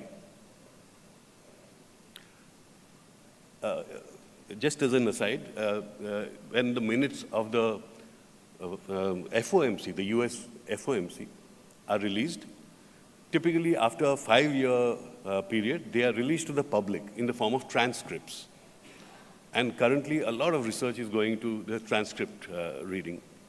Now, these transcripts are verbatim reportings of what goes on in the monetary policy meetings. And sometimes you find that members make jokes, and after the joke, there is a square bracket which says laughter, because you can't do better than that while reporting transcripts. A very famous economist, Paul Krugman actually, while going through these transcripts, came across the signs of laughter, and he actually criticized this and said, this shows an incredible amount of complacency with people mainly worried about inflation rather than the coming recession. So he didn't approve of the laughter. Now, this comment that he made was in 2012. Just think of how relevant it is today. That complacency with people mainly worried about inflation rather than the coming recession. I'll come back to this topic a little later, so please park this with you. Let me move to the subject of what is the background of all this. Actually, it is the metamorphosis of central banking. Much of the ambivalence that you find about monetary policy is due to the fact that the world of central banking has changed dramatically over the years. In the olden days of central banking, monetary policy used to be a dark art practiced by magicians and wrapped in secrecy. I'm actually quoting from an address by Mervyn King, former governor of the Bank of England. During the days of the gold standard, central bankers were considered high priests of the temple of money.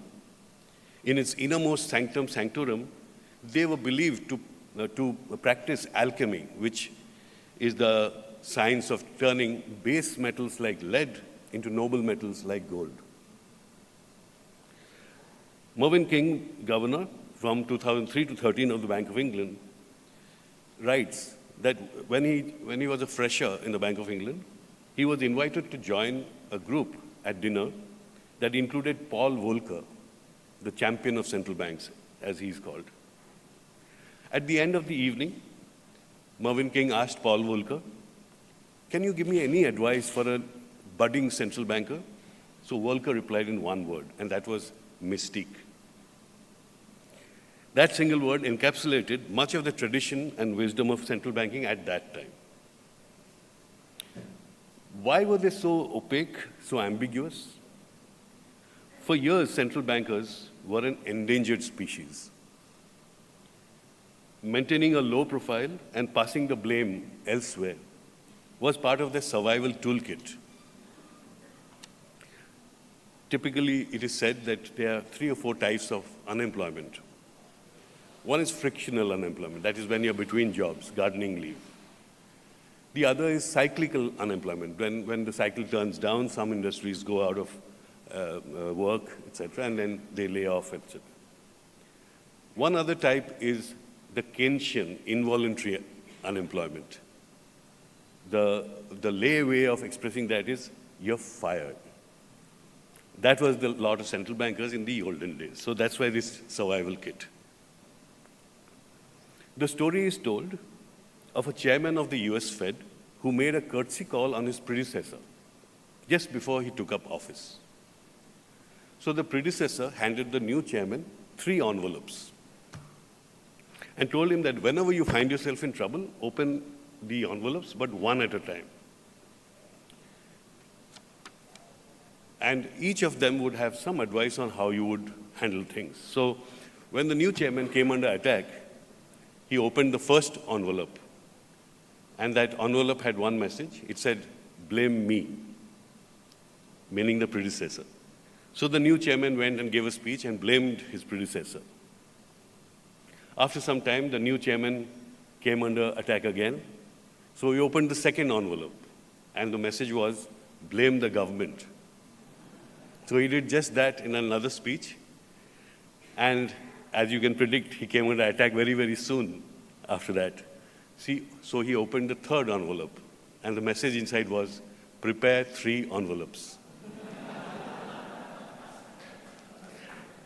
On a more serious note, the mainstream view, at least until the 60s, is encapsulated in the remark by Gardner Ackley. Those of you who are economists must have read Gardner Ackley as a textbook.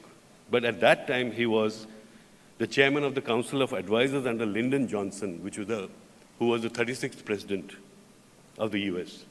And Gardner Ackley is on record of having said, "I would do everything I would do everything I could to reduce or eliminate the independence of the Federal Reserve." Today, all that has changed. Governments actually uphold the independence of the central bank today. Let me now turn to the goals of monetary policy. Just before the pandemic and the war in Ukraine struck within a span of 2 years, the world was actually heralding the success of inflation targeting. Long-term inflation expectations were firmly anchored to targets. The flattening of the so-called Phillips curve was an indication of the reduction in the variability of prices. And exchange rate pass-through to inflation had actually come down. So imported inflation was not a fear. In fact, in spite of the global financial crisis, inflation did not budge globally during the crisis. Some even regard the global financial crisis as a failure of inflation targeting because of its success. By keeping prices of goods and services low and stable, arbitrage opportunities moved to financial prices, and that caused the crisis. That's the viewpoint. Today, inflation is at levels not seen in 4 decades, impervious to aggressive and front-loaded monetary policy tightening across the world. The existential question being asked is whether the world has permanently shifted from a low inflation environment to a high inflation one. So I thought this was a good opportunity to look at the objectives of monetary policy again, just to review them. The first, consistent and empirically based writing on central banking is of Walter Bagehot, Lombard Street, a description of the money market. It's actually analysis of how the Bank of England coped with a money market failure of a discount house. Bagehot said that the central bank should have one objective, and that is lending freely against good collateral at a penal rate. That's it. So being the lender of the last resort was its only function. That was why central banks came up in the first place, to avert financial panics and confidence runs. Thus, central banks came into existence to secure and preserve financial stability. If you scratch a central banker, beneath his skin, this age-old commitment to financial stability is always revealed. So where did price stability come from? This goal of price stability actually emerged from the great inflation of the 1970s. It emerged from that experience, or at least an interpretation of it, that low inflation maximizes welfare of the people, and therefore it is a necessary condition for sustained growth. And dedicated institutions like central banks can achieve the goal if they are allowed to operate without influence of pressure groups or vested interests. By the 1990s, numerical targets were assigned to inflation, like our 4% or 2% globally, etc. This is all from the 90s. Before that, price stability was used in monetary policy parlance, but it was not known what it was. Today, it is well known among monetary policymakers and the public at large that on its own, monetary policy cannot influence the growth rate of the economy. No way. It's called the long-run neutrality of money. Money does not impact the economy. That's a false notion. Monetary policy can at best create congenial conditions for other policies to influence the growth rate. Yet almost every central banker today has a dual mandate: price stability and some form of growth or employment or whatever, despite all these arguments. So is this growth objective actually reflecting the age-old mandate of financial stability that Bagehot identified? Thankfully, numerical targets for the growth objective are very rarely found in real life. So what do the economists like Somu say, since they populate so densely the monetary policy space? Unfortunately, they speak, as always, in several tongues. Up to the 1970s, the dominant Keynesian revolution and its mutations upheld an empirical regularity discovered in 1958, which is called the Phillips curve. Now, the Phillips curve is just an empirical regularity. It's an association of data. And it showed that if you raise wages, you will get more people to come to work, and if more people come to work, they will create more GDP, and growth will increase. But when the wages rise, they cause inflation. And soon workers come to realize that inflation has taken away the nominal wage increase, so they demand more wages. And so inflation rises a little more until a wage price spiral takes on, and eventually it corrodes growth because factories refuse to produce till they realize that there is demand at those level of prices. They're sure that workers will come to work at those wages, etc., etc. Central banks of that time played a game with the economy. They were willing to trade in a little more inflation for a little more growth.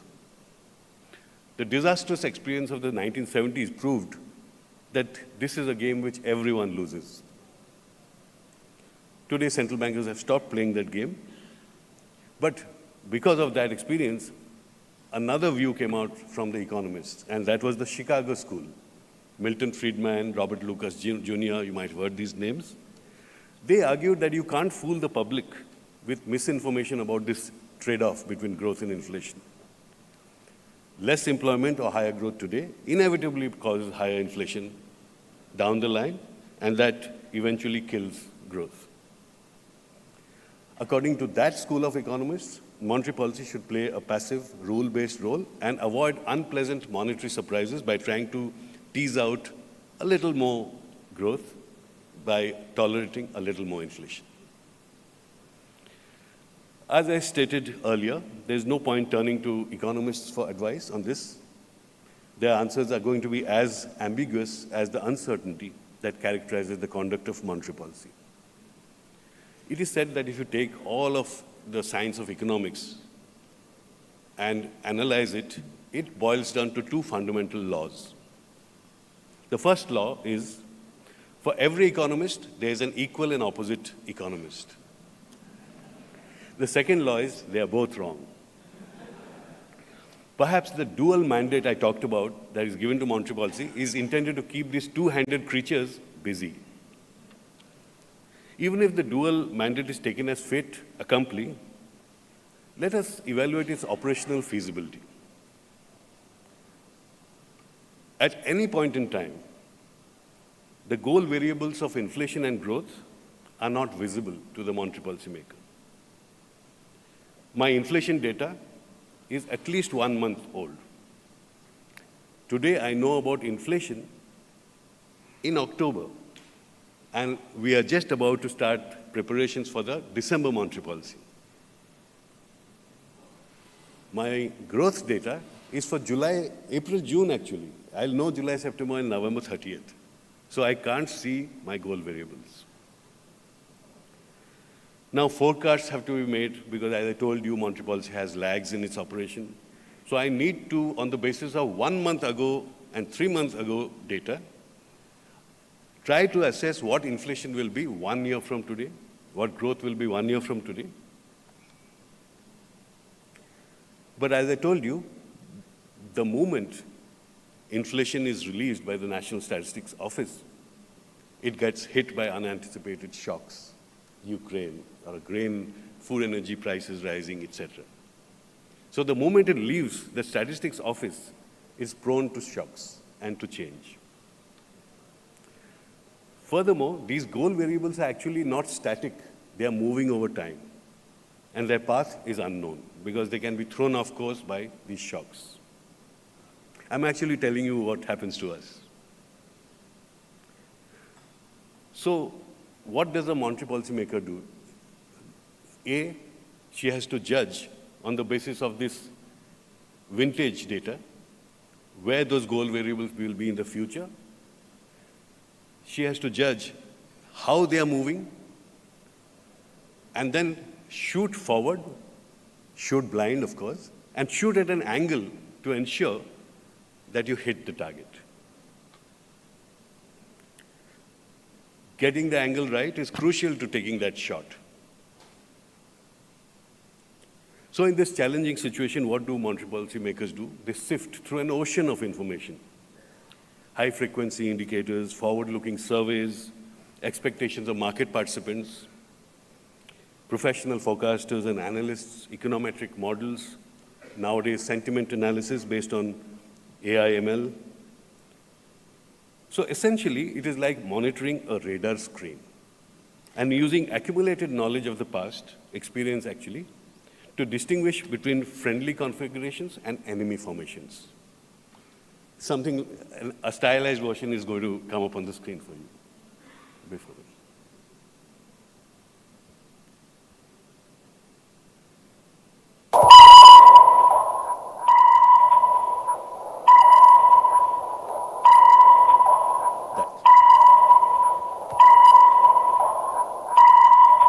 So as if just this was not enough.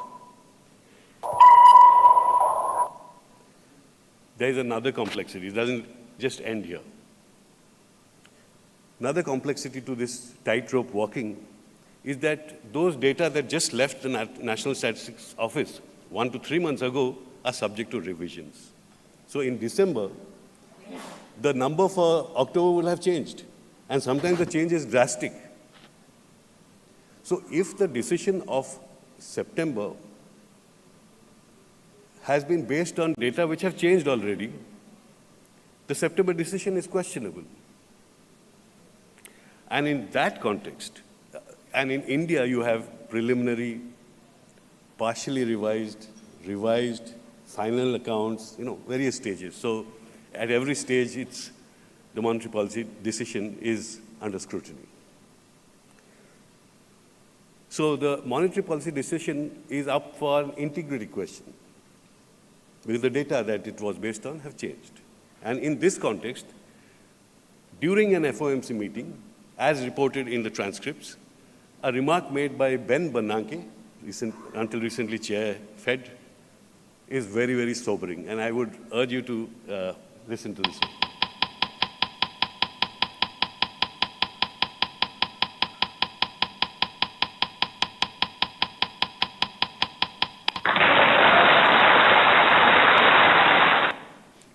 Same applies to me. If the National Statistics Office has the right to revise figures, if companies can change their earnings numbers, I should be allowed to change the interest rate of September. Fair proposition. Please note the word laughter in square brackets. When you read the transcripts, you don't hear that sound. That was stylized. But I would like you to remember that square bracket because this is actually the expression that is in the transcripts to show that there was humor at that time, that people laughed. So please remember that square bracket because I will come back to that a little later. Let me now turn to the decision, the monetary policy decision. Today, the world over, the monetary policy decision is taken by committees. Individuals are out. And this committee is usually made of appointed officials. Deliberations among committee members lead up to a vote, and that decision is taken by a majority vote everywhere. There is a vast literature that exists that seeks to explain the end product of the committee's meeting, that is the monetary policy decision. But I'm going to take a step back and explore the manner in which committee members think and deliberate in order to come to that judgment. In a must-read speech titled The Logic of Monetary Policy, Ben Bernanke draws the analogy of the economy as an automobile. The committee as the driver of that automobile, and monetary policy actions as taps on the accelerator and the brake. When the economy is running too slowly, that means growth is below potential, the committee increases pressure on the accelerator by lowering the policy rate and stimulates economic activity. When the economy is running too quickly, the committee presses down on the brake by raising the policy rate. In real life, that picture is far from so perfect. As I mentioned to you, there are severe informational constraints that the monetary policymaker faces, data coverage, frequent revisions, lags, etc. So the driver can never determine the speed of the car. The road is also not visible ahead because forecasts can change due to shocks. Hence, the Monetary Policy Committee has been likened by Ben Bernanke to driving a car with an unreliable speedometer, a foggy windshield, and a car that responds to the accelerator or brake with some delay. That if you press the accelerator here, it's not going to start picking up speed here. It's going to pick up speed 1 mile from now. So Bernanke concludes about the Monetary Policy Committee in a few succinct words. He says, not a vehicle for inexperienced drivers.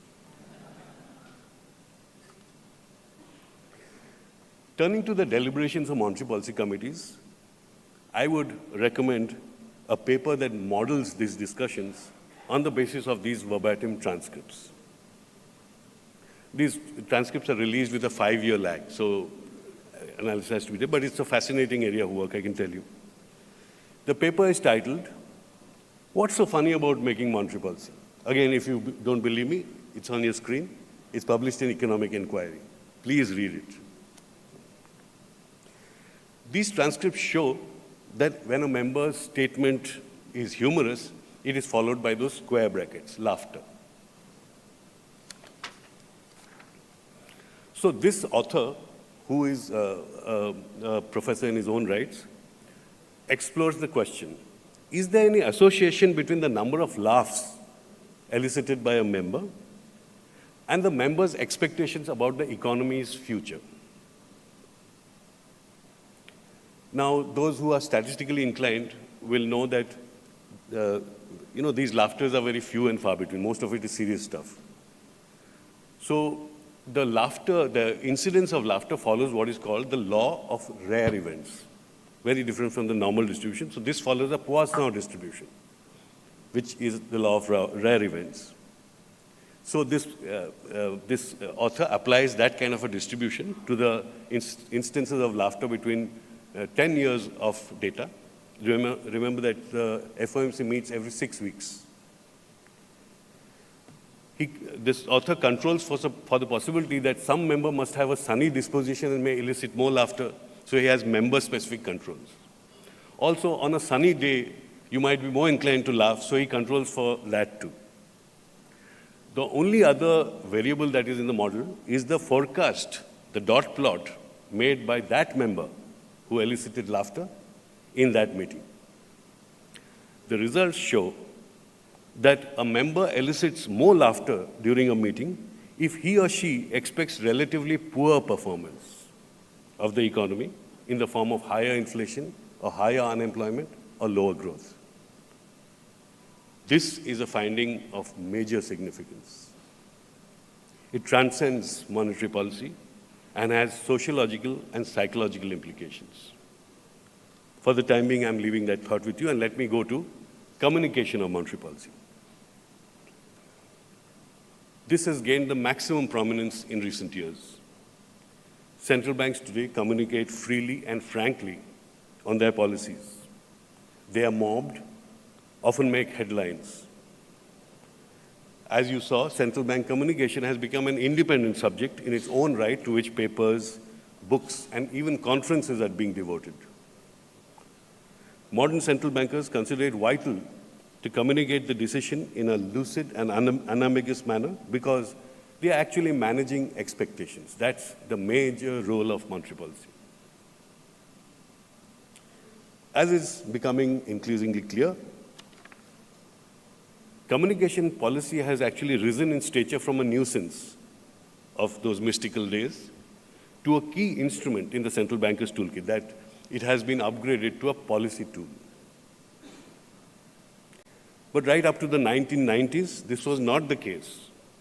Constructive ambiguity is the description given to the manner in which central bankers communicate in those days. In fact, it is in that context the term Fed speak was coined. And the Fed speak was defined by the author as mumbling with great incoherence. It was, this is the most famous Greenspan quote you must have heard, but my favorite is coming up.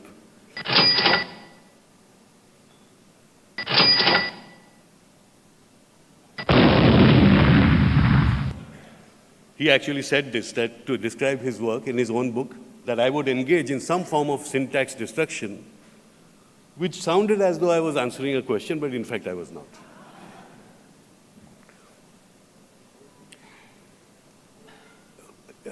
On a rare moment when his guard was down, Alan Greenspan was asked, "Why do you do all this stuff?"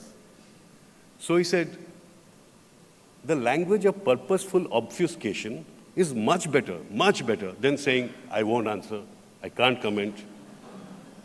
He has a point, I think.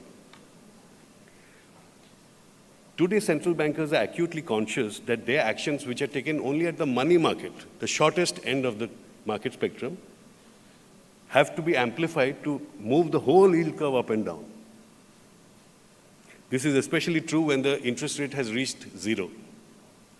It did in India too, the real rate. Thus, communication has morphed from a facilitator of monetary policy to a new policy instrument on its own right, as I mentioned. Ben Bernanke says this about monetary policy: it is 98% talk and 2% action. There is a growing body of work on the new approach of text mining, as I mentioned, and that is challenging economists and providing new insights into monetary policy making. In the RBI, we conduct these studies by text processing the minutes of the MPC at multiple levels using text mining techniques. This is like a reality check for the monetary policy members. They actually get to hear the results of this sentiment analysis. The preliminary findings are that the length of the minutes of our MPC became longer during 2019. It's possible that that was the period of rate cuts, so there was a lot of deliberation on that.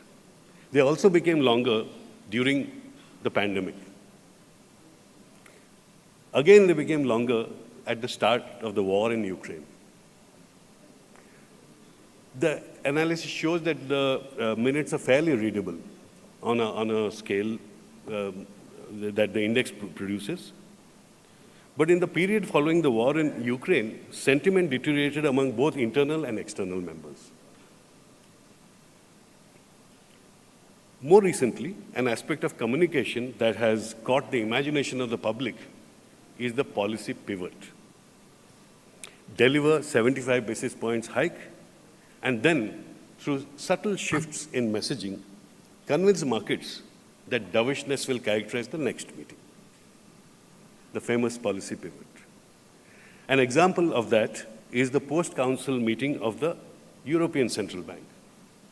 There you have it on your screen. And you can see what was front-loaded has now become substantial progress in raising rates, what was dampened demand has become reducing support for demand. Subtle changes in words achieves that. As they say in India, zor ka jhatka dheere se lage. Similar pivot is actually seen in Chair Powell's post-FOMC meeting. And he says now, at some point, it will become appropriate to slow the pace of the increases. That time is coming, and it may come as soon as the next meeting or the next.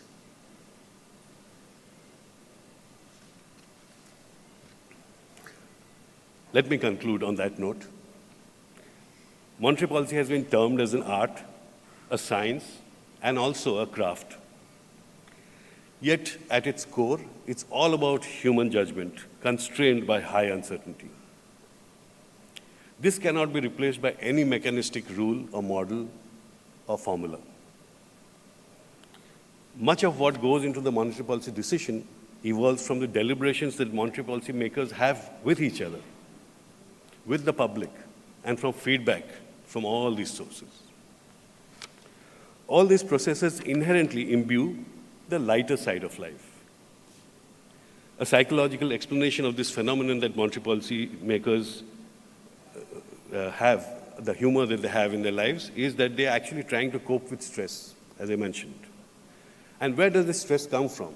They actually internalize the threat to the economy. When the economy is in trouble, they feel stressed. This suggests that they need to have a sense of humor just to stay sane. An inflation nutter, person who is absolutely averse to inflation, will actually go nuts if he doesn't have a sense of humor. Also, it's possible that monetary policy makers have the better jokes among all people of bad outcomes. Maybe they specialize in that. But again, the point I'm making is that humor is a coping mechanism.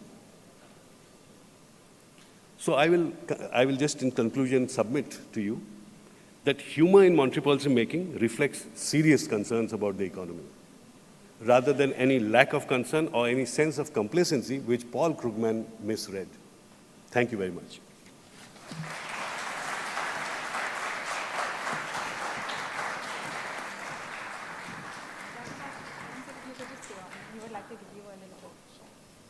Thank you very much for that session. It was extremely interesting to listen to. If I could please invite Mr. Khara to please come back and give the memento as well as a green certificate.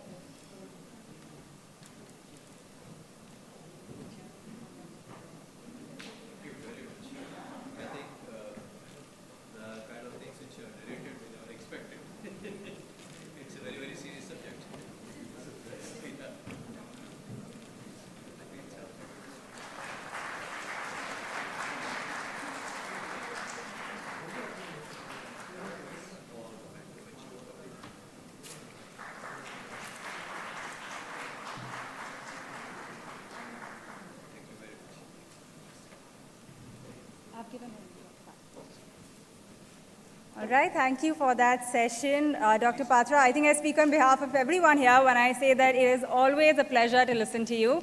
But with that, let's also move on to our next panel. Industry 4.0 is revolutionizing the way that companies manufacture, work on, and distribute their products. Use of digital technologies has led to increased automation, productive maintenance, and a whole new level of efficiency. Now, this fourth industrial revolution, with its unprecedented speed and scale, takes a more data-driven approach to operations.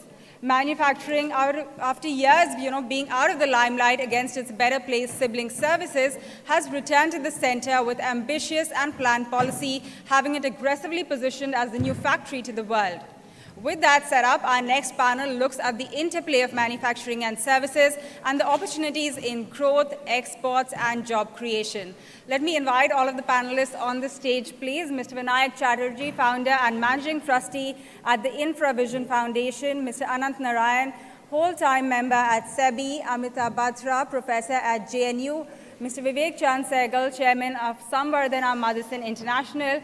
Mr. C.S. Sethi, MD of International Banking, Global Markets and Technology at the State Bank of India. And of course, also our moderator, Ritu Singh, who is going to be looking at this panel. Ritu, it's all yours.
try to keep up.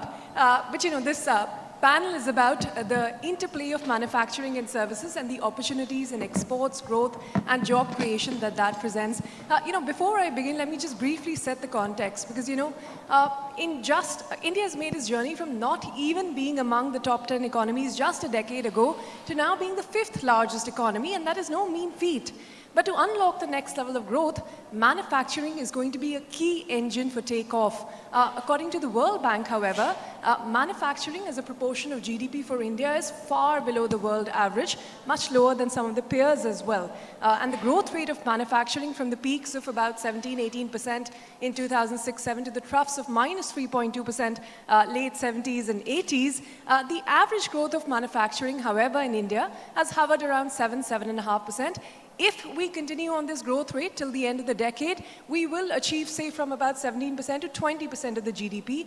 However, if we're able to do 10% growth rate for the manufacturing industry, which is what is targeted under the Make in India campaign, manufacturing is going to be 25% of the GDP by the end of the decade, and that will truly set up India to be the manufacturing shop floor of the world. That is what we're talking about here. So without any further ado, Mr. Anand Narayan, since you have a bird's eye view of the economy, I would say, an eye on the macros as well, if you could start by setting the context, what is the current state of manufacturing in India, the formalization of the economy, how is that going to impact the industry, and what will it take for us to get to being the manufacturing hub for the world?